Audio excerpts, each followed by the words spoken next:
Bonsoir à tous, heureuse de vous retrouver sur Télé-Sud pour le récap du championnat d'Afrique des Nations Total Cameroun 2020. 13 minutes pour faire le point de la compétition avec notre chroniqueur Étienne Bala. Bonsoir. Bonsoir Salamatou Badian, bonsoir à tous. Avec nous, l'entraîneur de football Kizito Elondo, bonsoir. Bonsoir Salamatou, bonsoir à nos téléspectateurs. Ça va? Ça va. On a pu récupérer, c'est vrai qu'on a passé une nuit assez difficile, mais nous restons en sport. Le maître mot, c'est le fair play. Donc on accepte avec plaisir. Exactement. Le récap du CHAN, c'est parti.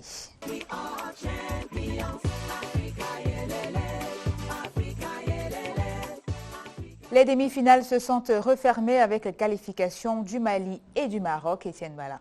Et le Mali qui a d'abord été tenu en échec au terme des 90 minutes, plus 30 des prolongations, 5 buts contre 4 vainqueurs finalement au tir au but de la Guinée-Conakry. On va remarquer que sur le plan de pourcentage, la Guinée-Conakry a mené au score 54% contre 46%. Et la deuxième rencontre, c'était celle justement du Maroc qui affrontait le Cameroun. Et le Maroc a écrié le Cameroun par un score de 4-0, des buts de Softine à la 28e minute, Sofiane Raimi à la 40e, 73e minute et puis Ben Mamer à la 82e minute. Donc les rencontres qui sont déroulées dans ces demi-finales. Sofiane Raimi, un nom qui revient. On va parler du top buteur actuel. Et c'est le meilleur buteur actuellement avec 5 buts réalisés. Je rappelle que c'est le nombre de buts qu'il a pu marquer à l'équipe nationale depuis qu'il a l'équipe nationale des A', puisque c'est aussi un joueur de l'équipe nationale du Maroc et de ce côté il a 0 but. Donc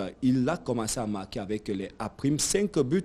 Et je rappelle que c'est le joueur du Raja Club Athlétique du Maroc. Il mesure 1m423, il a 24 ans, 74 kg. Et bien sûr, on l'a dit, c'est un joueur de l'équipe nationale du Maroc.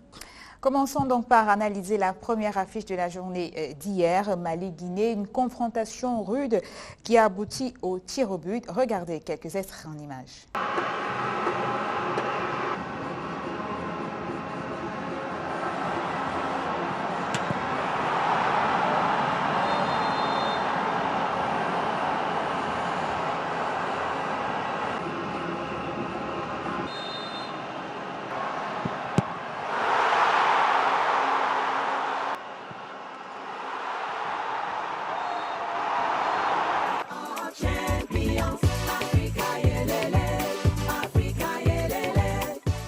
Comme vous l'avez vu, Kizito Elondo, le Mali est finalement arrivé au bout du suspense. Je pense que le Mali fait partie des équipes qui ont nourri leurs ambitions dans cette compétition. Avant même qu'elle ne commençait, le Mali était parmi les favoris, ça il faut le dire, à partir du collectif que composait cette équipe-là. Aujourd'hui, moi je ne suis pas surpris de les voir au sommet, comme ils se sont hissés. Après ce match-là, il faut avouer que la Guinée n'a pas démérité, mais il fallait un vainqueur et un vaincu. Exact. Bravo au Mali, dommage pour la Guinée, mais je pense quand même que le rapport de force a pu peser en faveur du Mali. Est-ce qu'on peut dire que les Aigles du Mali doivent cette victoire à leur défense de fer? Je crois qu'ils doivent leur victoire à leur collectif. Et surtout au stratège qui est chef d'orchestre de cette équipe-là. J'ai nommé l'entraîneur en chef de cette équipe parce qu'il sait véritablement s'adapter aux difficultés que lui pose l'adversaire. C'est d'ailleurs pour ça que vous avez vu au soir de ces tirs au but, ils sont allés porter en triomphe leur entraîneur qu'ils appellent affectueusement leur père. Donc je crois que c'est un tout, c'est un ensemble qui mérite véritablement ces encouragements-là, parce que vous voyez, c'est un tout qui fait un monde et le Mali est un exemple aujourd'hui. Côté Guinée, on dira qu'on a peut-être loupé un peu le coach parce qu'on a eu beaucoup d'occasions, mais pas de finalisation aussi. Oui, côté Guinée, il y a un peu de regret par rapport aux occasions vendangées. Ils pouvaient faire la différence dans le jeu parce qu'ils ont gardé beaucoup plus la fraîcheur physique par rapport aux Maliens. Et malheureusement, ils ont péché au niveau de la finition parce qu'ils n'ont pas pu exploiter les occasions qui leur étaient offertes. Et je dois même dire, je me suis amusé à penser que l'entraîneur guinéen me doit les droits d'auteur parce qu'il a changé le gardien au tir au but, c'est que j'ai eu à faire en 2013. C'était une bonne option alors.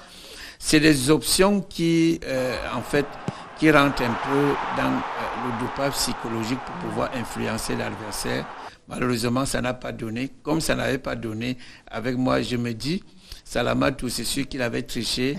Lorsque je l'ai fait, je lui réclamerai les droits d'auteur. Donc, je pense que, pour être sérieux, c'est une équipe qui a un grand mérite et que...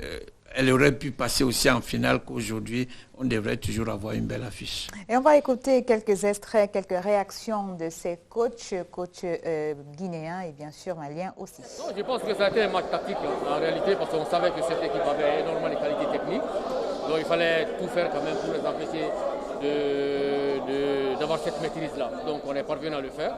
Je ne dirais pas que ça s'est joué sur ça seulement, mais sur le plan tactique, je pense que c'était vraiment bien ce que nous avons fait. Beaucoup de regrets, c'est vrai.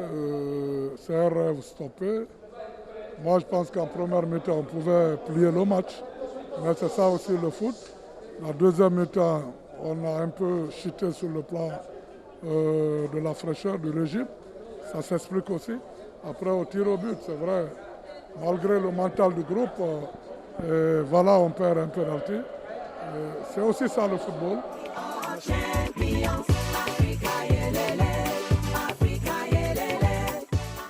Un peu plus tard dans la soirée, c'était le duel des fauves. Le Maroc plutôt a eu raison du Cameroun, 4-0. Regardons.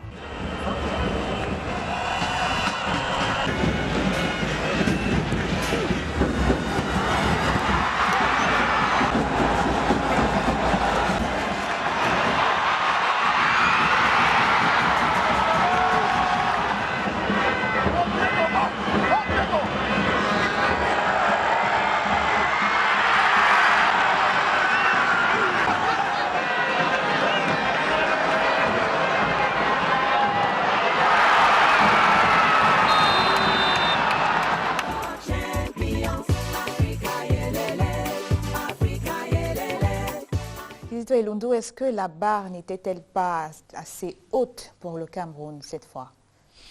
Non, généralement les grandes compétitions qui se jouent en puissance font la différence sur les détails. Les détails ici, il y a 6 facteurs de performance qui clôturent généralement les performances en football. Et dans ces 6 paramètres-là, vous avez la psychologie qui est le rudiment, le plus grand rudiment qui caractérise l'athlète.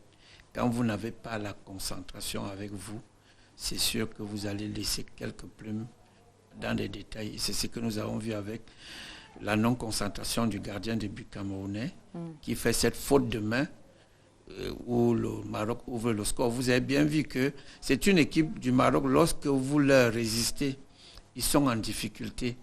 Et à partir du moment où ils ont ouvert le score, et on leur a ouvert j'ai envie de dire, le tapis vert dans leur confort. Ils se sont retrouvés dans leur registre. Je disais ici, lorsqu'on parlait de la prévention dans cette équipe-là, c'est une équipe qui a le maître mot de la mobilité. Et ils sont capables de pouvoir varier le jeu court et le jeu long. Si vous leur laissez les espaces, ils sont très rapides, ils vont vous faire mal. C'est le milieu de terrain qui a péché parce que on devait avoir un milieu compact qui devait rester en position de barrage au lieu d'accepter la position de poursuite. Et quand vous êtes en position de poursuite, forcément vous amenez la défense centrale à défendre en reculant. Et quand la défense centrale défend en reculant, ça désarçonne le gardien, il perd un peu en lucidité et ça laisse des espaces dans le dos. Ça devient ce que nous avons vécu hier. Et juste, on avait l'impression que la défense était totalement larguée, le gardien abandonné, même s'il a eu à faire quelques fautes. Elle était larguée parce que justement, je parlais tantôt des matchs de haute compétition qui se jouent en puissance. Et vous verrez que en science, on dit lorsque vous avez travaillé en vitesse, la vitesse c'est moins de 7 secondes. Et quand vous avez fait des sprints, vous avez la récupération après le sprint exige 20 fois le temps de travail. Si vous avez fait ce sprint en 5 secondes, vous multipliez par 20 pour récupérer. Et vous avez vu que les Marocains ont mis la pression sur la défense camerounaise. Le jeune joueur Etame, il sortait de 3 sprints. Il n'avait pas complètement récupéré. Et quand vous n'avez pas complètement récupéré, vous êtes exposé. Ça vous amène au déséquilibre physiologique. Et pour que ceux qui ne sont pas du domaine nous comprennent mieux, ça vous amène à voir les vertiges. Et quand vous avez les vertiges, au lieu d'une personne, vous voyez plutôt 2 personnes. Et c'est ce qui l'amène généralement à se tromper sur la passe qu'il fait dans l'axe. Lui ne voyait que son coéquipier. Malheureusement, la réaction du Marocain n'a pas permis à son coéquipier d'anticiper. Et voilà ce qui a entraîné le 3e but. En quelques mots, est-ce que le classement également, le choix des joueurs par le sélectionneur Martin Tungu-Pillé n'y est pas pour quelque chose dans cette défaite? On ne peut pas le dire parce qu'il est le seul qui vit avec son équipe dans ce groupe-là. Le Cameroun est parti dans cette compétition à faire dans les stratégies mixtes. Une équipe qui sort du quartier, il faut le dire comme ça, sans vergogne, ne peut que faire ce que Tungu-Pillé a fait. Personne ne pouvait récupérer complètement parce qu'il manque de compétitivité. Quand vous n'êtes pas en championnat, vous ne pouvez pas être autant prêt que ceux qui sont en championnat. Voilà pourquoi Tungu-Pillé ne pouvait que faire avec ça. Moi, je pense qu'on a péché au niveau des consignes, du respect strict des consignes. Malheureusement, les garçons, ils sortent tête haute. Ça, il faut le dire. Arrivé en demi-finale, dans cette étape, le Cameroun a marqué un pas parce qu'on n'était jamais arrivé à cette étape-là.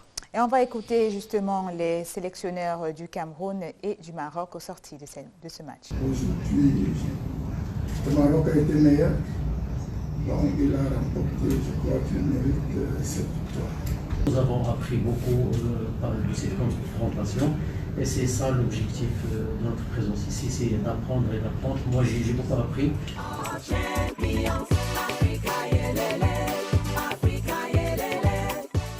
Etienne Bala, la finale c'est ce 7 février, les Aigles contre les Lions de Dallas, mais avant il y a une petite finale qui se joue au Cameroun-Guinée.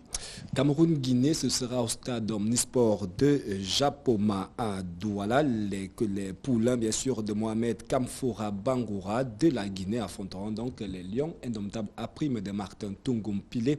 Et à ce niveau également, on va peut-être mettre les valeurs en jeu puisqu'il va falloir finir 3e ou au 4e. Ce sera une belle petite finale. Mais il y aura justement cette finale dimanche à 20h au stade Omnisport Amadou Ahidjo de Yaoundé entre le Mali et le Maroc. Il faut rappeler que c'est ce sera le duel des finalistes puisque le Mali a été finaliste en 2016 et le Maroc qui est d'ailleurs tenant du titre depuis 2018 également. Donc à suivre 20h Mali-Maroc.